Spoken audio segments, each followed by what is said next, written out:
power of Grayskull.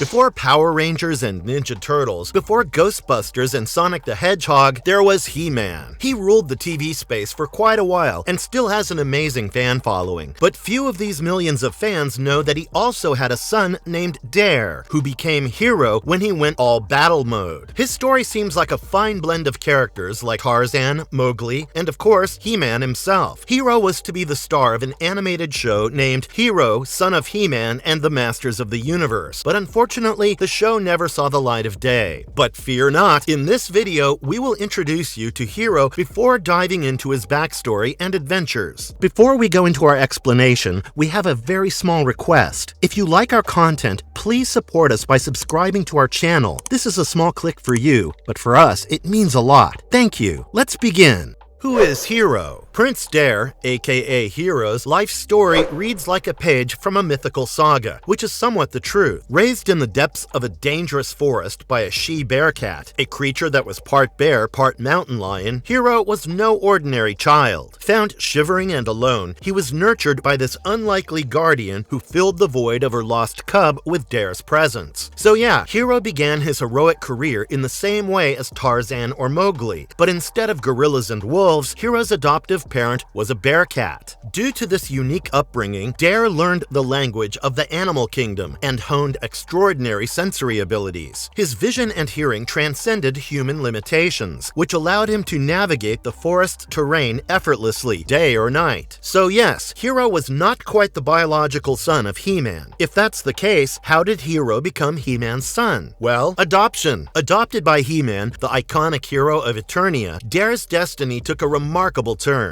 He inherited the Power Sword, and with it, the ability to transform into Hero. As Hero, Prince Dare stood his ground against the evil forces as a valiant warrior, and it wasn't before long that Hero was making his mark in the ongoing battle against Skeletor and his minions. As is usually the case with Guardians of the Universe, this struggle wasn't just for Eternia, but held the fate of the universe in balance. Hero's backstory. In the peaceful years following Skeletor's banishment to the Frozen Lands and King Adam's rise to the throne with Queen Teela, Eternia was witnessing the rise of another legendary warrior in its remote forest. The once robust she-bear-cat who had adopted Hero became frail and dependent on him for survival, and this reversed their initial caregiver roles. Now, Hero was taking care of his adoptive mother. Despite his isolation, the boy maintained his ability to speak human language, albeit with a rough, unused quality. He fostered this skill by teaching Craven, a crow he had raised, to converse, thus keeping his linguistic abilities sharp. The boy also had vague memories of his biological parents, from whom he was separated many years ago. These recollections, often resembling distant dreams, included his mother's voice and her imparted wisdom, which offered guidance during challenging times. However, amidst these fading memories, he tragically lost the one thing he longed to recall: his own name. Meanwhile, King Adam, aka He-Man, was busy with the responsibilities of ruling Eternia. But fate's calling found him and threw him on a journey he never expected. The sorceress who once gave him the power of He-Man and the sword summoned him. She reveals to him a prophecy according to which a nameless boy in a nameless land is destined to inherit the power of the sword. Adam was still relishing his prime years, and of course was not keen on relinquishing his power. But he knew that he could not defy destiny and was bound by it. He embarks on a quest to find this mysterious boy beyond the mountains of fire, as that was the direction in which the sorceress pointed him. Meanwhile, Skeletor, Adam's arch-nemesis, breaks free from the magical constraints set by He-Man and the sorceress years earlier. Not only does he escape, but he also liberates his allies from exile. Beastman, one of his loyal followers, sets out spies to track King Adam's movement. Skeletor becomes aware of the sorceress's revelations about the future Hero. Now, he has to contend with not one, but two heroes. Sensing a threat to his dominion, he schemes to corrupt this upcoming champion of Eternia before he can rise to power. Naturally, trouble was brewing, with King Adam on a quest of prophecy and Skeletor plotting in the shadows.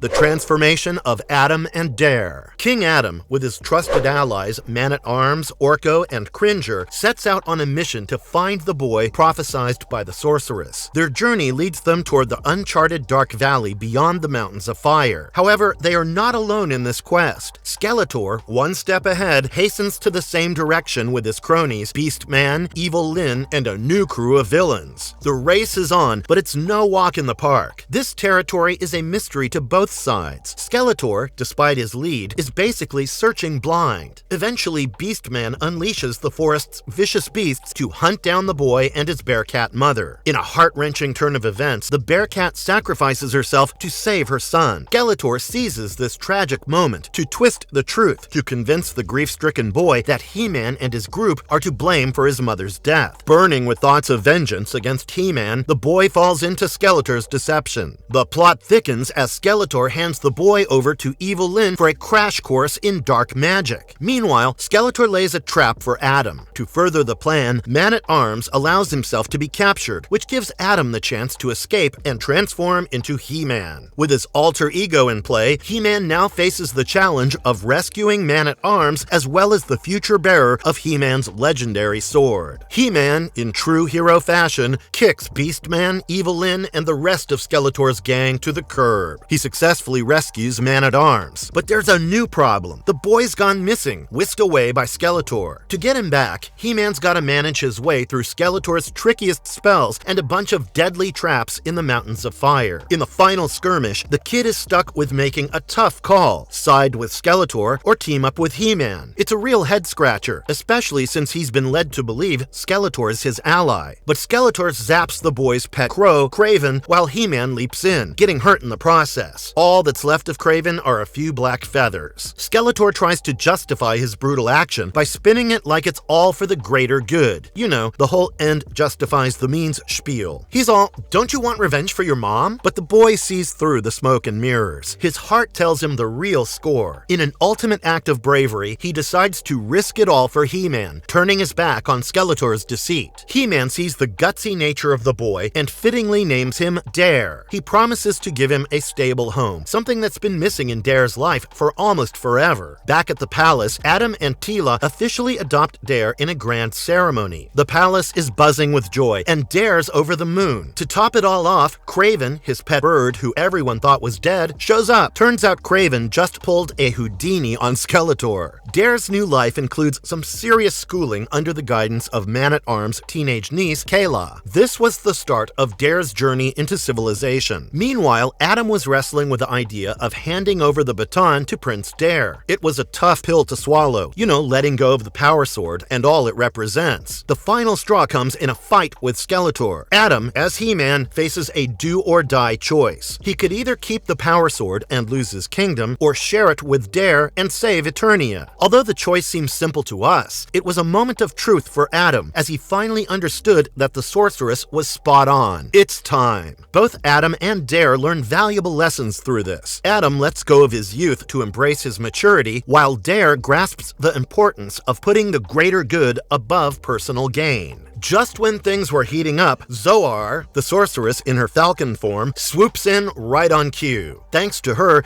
Dare gets his big moment to become hero. It's not just him though. Kraven, his faithful bird, gets an upgrade too, becoming Battle Bird. Dare, with the power sword held high, roars out, "I am Hero, son of He-Man!" And he and Kraven get this mind-blowing makeover, turning into their powerful alter egos. And of course, Hero declares, "I have the power." With Skeletor licked once again, Eternia gets its brand new hero. The torch has been passed, and a fresh chapter begins.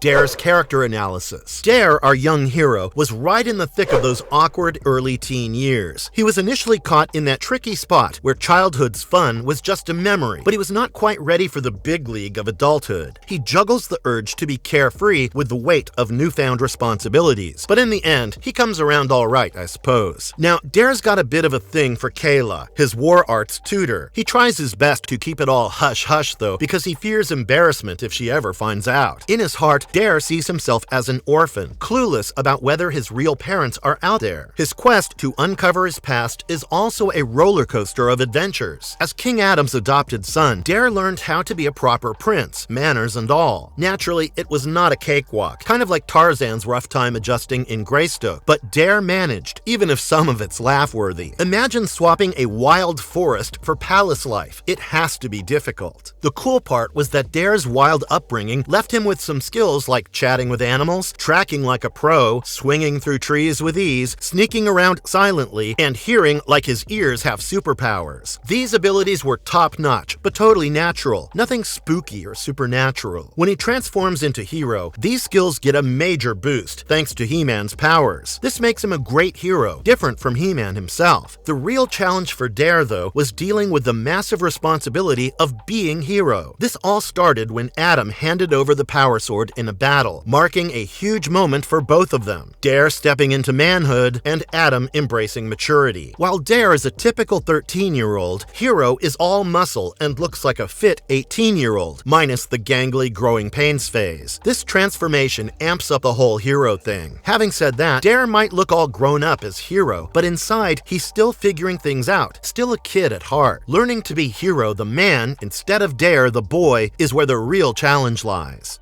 What's the mystery about his parents? Back in the day, Mattel dropped a hint in Battleground Evil Lynn's bio that got fans buzzing. It talked about Skeletor's unknown son, and since Dare's real parents were a mystery in the canned series, people started thinking, hey, is Dare Skeletor's kid? But nope, Mattel shut that down on August 20th, 2011. They clarified that Dare was not the child of Skeletor and Evil Lynn. They're two separate stories. So what's the real scoop on Dare, aka Hero? So while we know that he wasn't Skeletor's son, we do not know who his real parents were. And since the series is unproduced, I guess we will never know the truth. But do you think it would have been interesting if Hero would have turned out to be Skeletor's son? You know, kind of like Darkseid's son Orion, who switched over to the good side? I'm intrigued to know what you have to say in the comments below. And if you liked our content, don't forget to leave a like and subscribe to us if you haven't already. Have a good one and be safe. Thanks, everyone.